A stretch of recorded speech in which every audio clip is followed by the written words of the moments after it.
as the new normal in high-performance digital organizations. I started working in tech as a non-techie a long time ago. I was always curious about emotions and opinions from end users. I was also intrigued by the name end user. Only in the drugs industry and IT, it's an end user.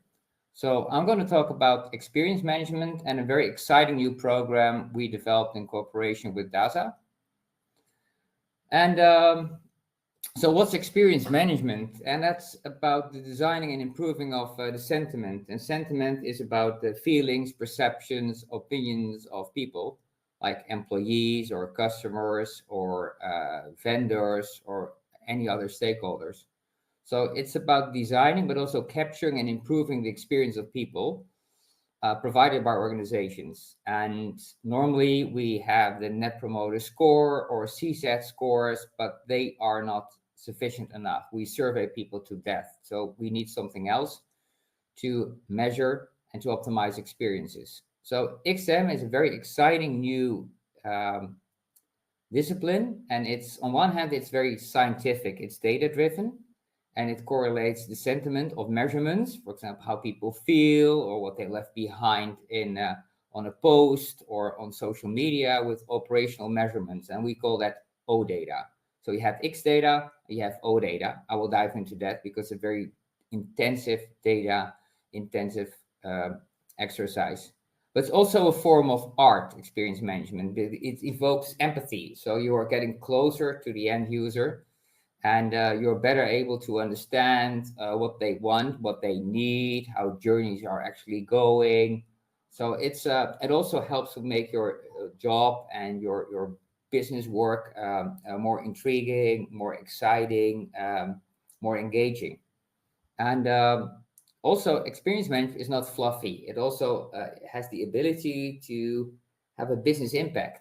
And on the right side, you see a 2x2 matrix. It's called the business impact matrix, and it's part of the framework. And it's about non-financial and financial, but also negative impact and positive impact. And for example, it's non-financial and it's a negative impact. Yes. Okay. I was trying to hear some information. Are we all okay? I hear some voice. Okay. I continue with my story. And so you also have a positive impact. So if people are more loyal, if the end user productivity goes up, that's very positive. It's tangible, but it's not monetizable.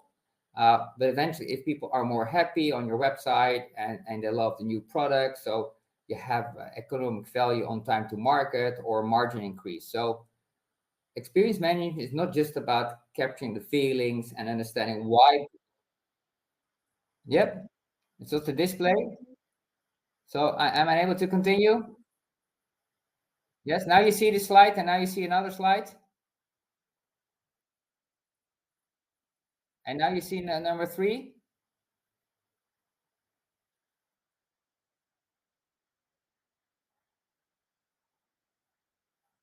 Yes, okay. So I'm going to share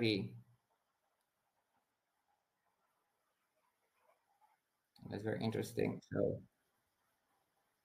So I'm sharing now, share a screen, entire screen.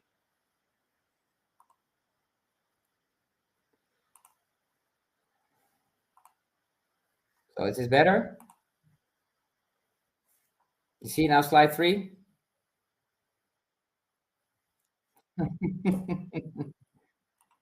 Might take a second then. I'm sorry, guys. Yes, yes, now I have the full screen.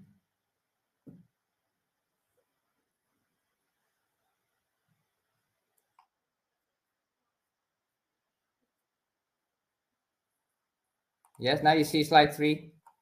Yep. Well, thank you very much for helping me out.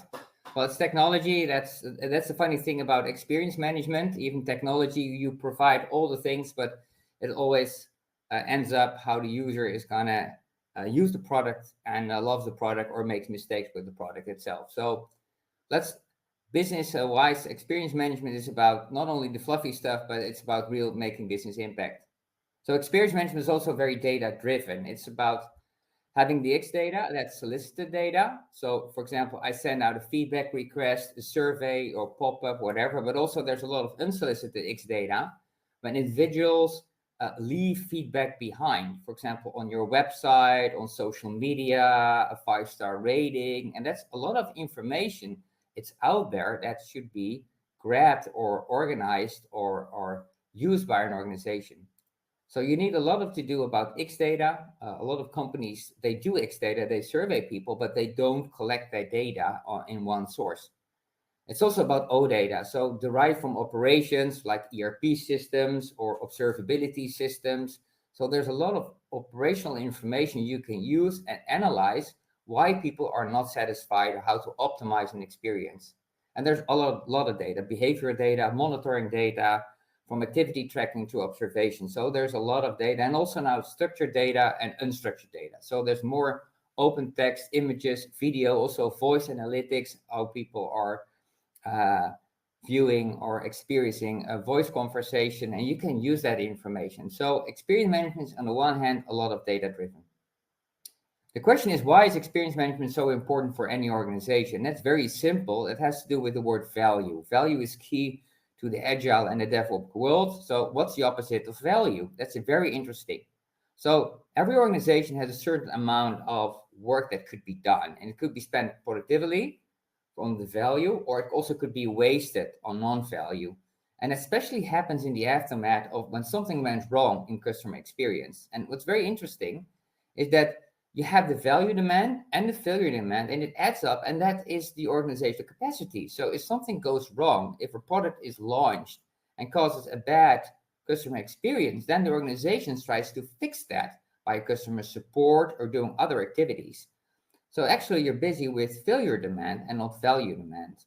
So it's key to focus on value demand. And this is an example how failure demand looks like. So these are 10 quotes from customers, and the common denominator of these quotes is that you didn't provide value at the first time. It wasn't straight value because people couldn't find it. So the order was rescheduled, the problem keeps coming back. People said, I don't like the features, I don't understand how it works, I have to call you. That kind of information shows that your organization is not doing value demand, but failure demand. So that's not very efficient. When organizations are really trying not only to understand and to optimize the experience, but are covering up and solving problems that happened, then they're very busy, but well, it shouldn't do that. So focus on value demand. And that's a very important aspect within experience management. Make sure what kind of activities is your organization doing. So everybody is responsible, and they're all like customer obsessed. The people that design the products and take responsibility for experience management, not only just customer support, because we have a lot of jobs out there on that are focused on customer experience, but mostly they're at the end of the work in the value chain because someone else is creating a product, delivering a product, selling a product, and then when the customer doesn't like it, he ends up with the people who have to fix the problems. No, don't fix the problems. Make sure it is a seamless experience from day one. And it's all interconnected. So for example, this is a supermarket. This is an offline example on experience management. And you see the shelves are empty, and you see a customer walking out with a bottle of wine, and well, the basket is almost empty. He goes to another supermarket. So the customer experience is related to the business impact. So the basket size and the customer lifetime value, but also the way the organizations is collaborating based on all the systems that are needed to make sure that the shelves are full.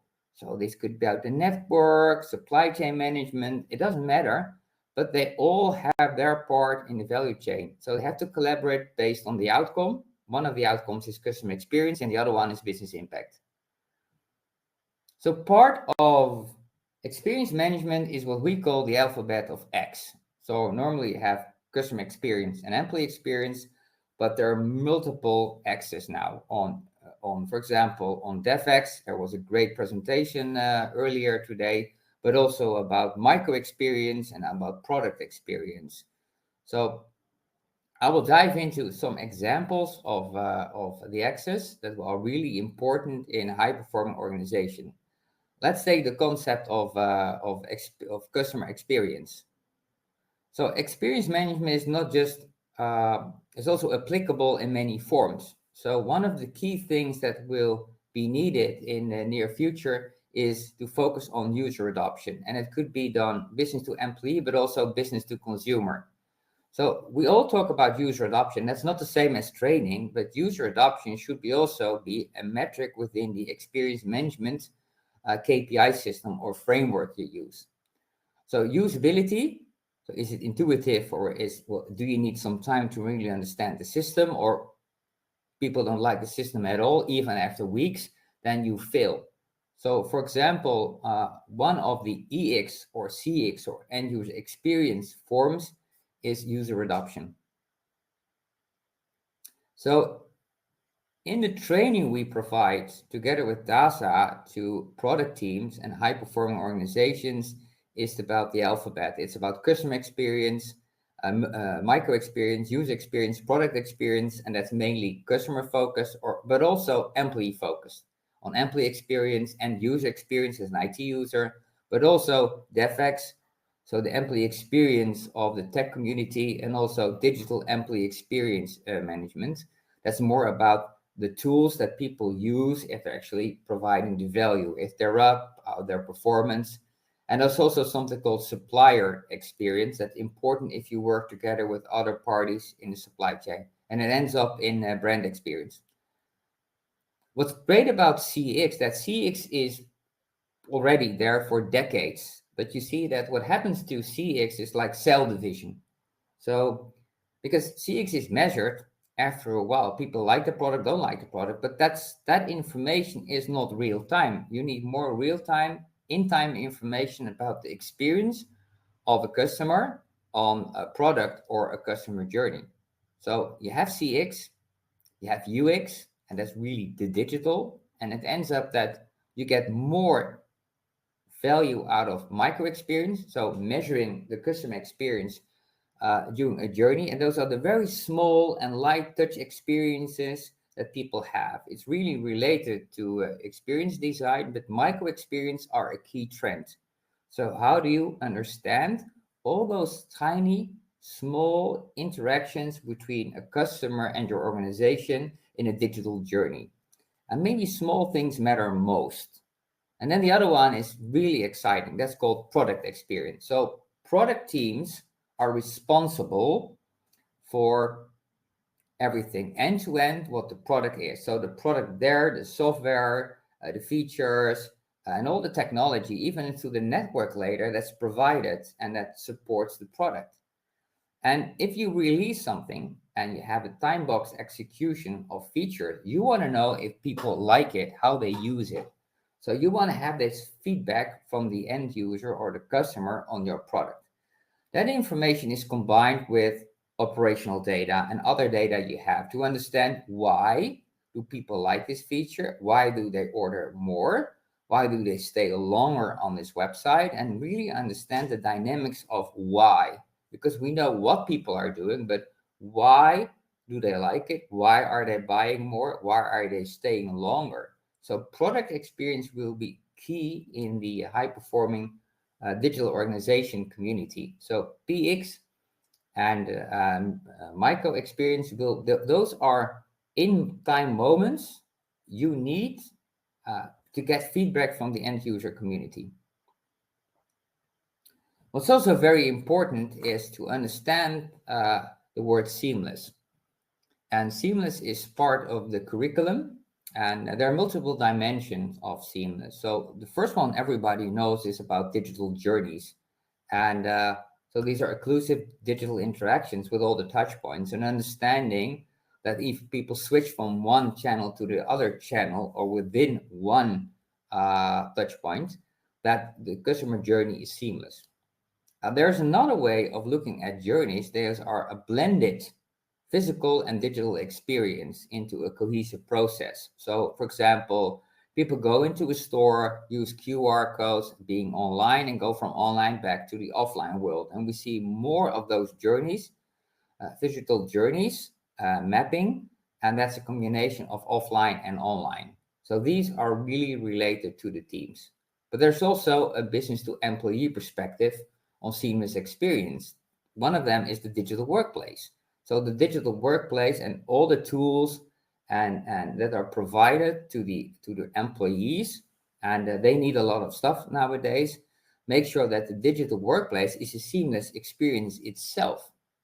And there's another way of looking at business to employee. A lot of the employees are not digital creative workers. They are task workers and they need technology. Think like a nurse or a mechanic or a maintenance engineer, and they need IT to work better. You know, IT doesn't have to bother them to make sure they have a perfect workday. So seamless experience is a design principle that explains and is explained also in the program.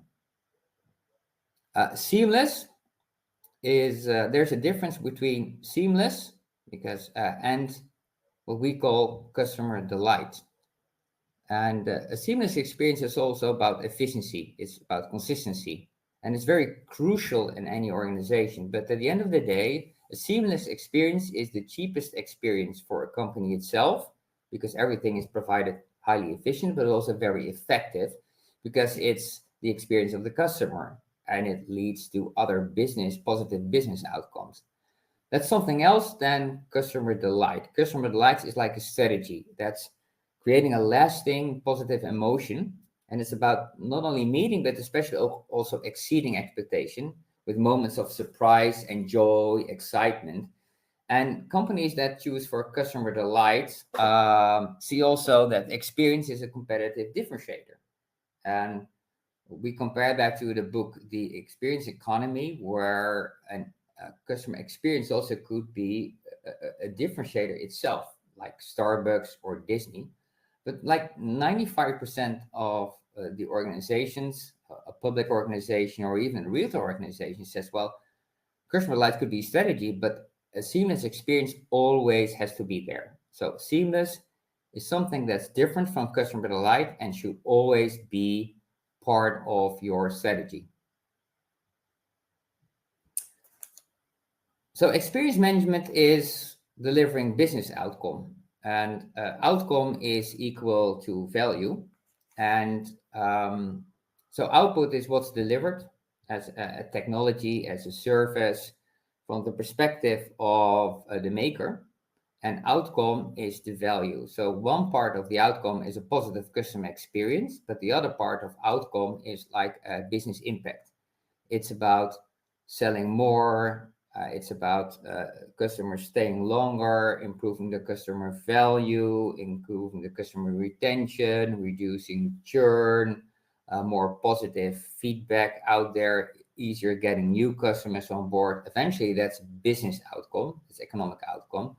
And it always starts with a positive experience from people. So output and outcome is key in experience management. So the product you deliver is output itself. The experience it generates is about the outcome. And if the positive experience is generating, you also see positive business outcome. So that's key into experience management. So a lot of people are working in product teams, and that product is a way of working. Product means that eventually the product team or the product owner will have end-to-end responsibility for a product. So that product is somewhere hosted, it needs databases, needs a lot of technology, and a lot of that technology is not only provided internally, but it's sourced. So it's provided by third parties, and that those third parties work with service level agreements. And I always say that the service level agreement also stands for secret license assumptions, because they're often associated with what we call the watermelon effect. So because SLA is about output, so they deliver a certain availability or a certain quality, whatever that's contractual, that's in the contract, but it's not about the outcome. So if you start sourcing and working with other partners in your value chain and you're responsible end-to-end for a product, it's important to understand that SLAs are not enough, because SLAs are about output and you want to generate outcome. So success is always about outcome. So you need a framework on top of the SLA to understand a common win-win and to understand the outcome you want to generate by collaboration, and because you're responsible, end-to-end responsible for the product. So that's also part of the experience management is XLAs. So XLAs are important when you collaborate with other parties, mostly outside your own organization, and you need contracts, and the contracts just SLAs are not enough to focus on the desired outcome as an ecosystem. So you need meta capabilities. So part of this will be, what do you need to make sure that experience management works well in your organization? And it has to do with a culture, an experience management or customer-centric culture. And that's about leadership, walk the talk. It's about employee empowerment. It's also about value management. Do you see the value? Do you see the worth of a better employee experience and customer experience, or what kind of experience? Do you see the business case? Do you see that is really needed? And it's essential, not just measuring an NPS score. You also need an organizational structure. You need the people with the competencies. You need a body, for example, an experience management office that's able to generate and curate all the data needed. You need tech and data structure. So you need to collect experience management feedback in a coherent way, but also combine it with other data sources and labeling that data and using this data to improve the experience and generate positive business outcomes.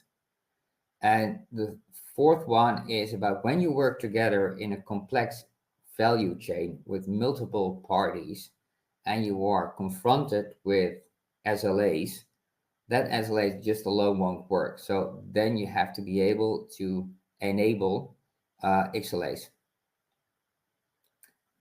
So what we are designing and delivering together with DASA, it's about expressing the significance of experience management, the principles. It's about really understanding the user, or better understanding with data, and also with the way you interact with users. It's about designing experience, a positive experience, about delivering it. It's really a lot about the seamless experience and what kind of data is needed. And also the culture and behavior that's required to be really experience-centric. And a lot of cases, of course. So we have some objectives for high-performing organizations, digital organizations, and that's to recognize the strategic value of experience management. That's really key. And also utilizing the principles to drive a sustainable business growth with happy customers, happy employees, happy suppliers, and applying any form of experience management. And also better understand the user needs to build the right experience. A lot of in the designing process and the delivery process also focus on consistency. So consistency is even more important than delivering customer delight, and how you break down silos within your organization to focus on what's needed to provide a good customer experience. And also cultivating the mindset and integrating experience management principles in their daily operations. So experience management will be key. It's not fluffy. It's about the art and the science. It's about creating not only a culture, but also the structure to measure, to analyze, to optimize the customer experience, the user experience, the employee experience, and make sure that leads to tangible business outcomes. And key concepts like experience indicators are mentioned. Is how do you measure? How do you get the X data in the right way? Because a lot of X data is now generated by surveying people to death, and it doesn't work. It's about understanding what kind of operational data is available within your organization, what kind of sources are out there, and understanding, and really understand not only what happened, but why things happen and why people are satisfied or dissatisfied and what you can do to optimize the experience. And at the end of the day, a seamless experience will be more efficient for organization and it will lead to greater business outcomes.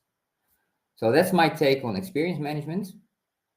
I can take questions, of course, because we have now a couple of minutes left. So I'm asked the guys from technology organization. Okay.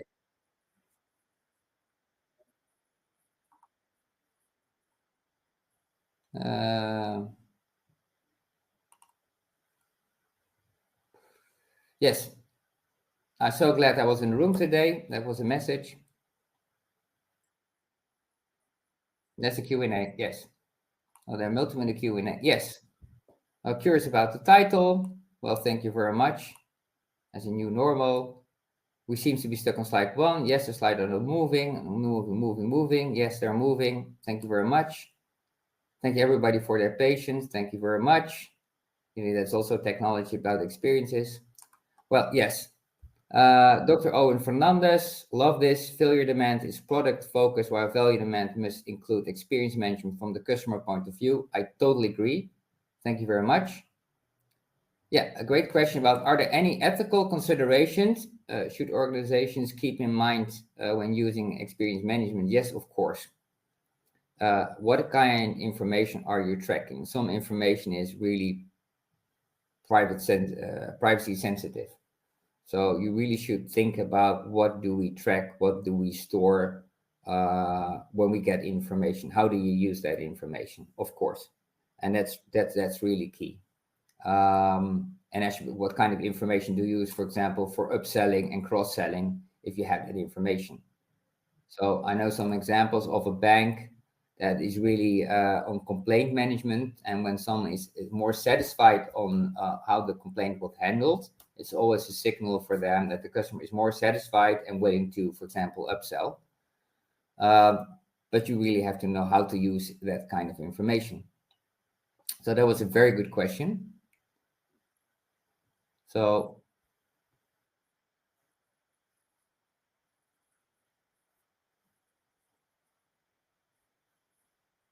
yes, so the watermelon stands for, it's green on the outside and red on the inside. So all the performance reports by your partners are green. So they say about availability or latency or uptime or any kind of metric, mean time to repair, mean time to be failure, all those metrics are okay. So they are in the green. So normally it's green, orange, or red. And if it's red, you get a service credit or they get a penalty. So they report everything in green. They know how to do that, but still your business is out. For example, the supermarket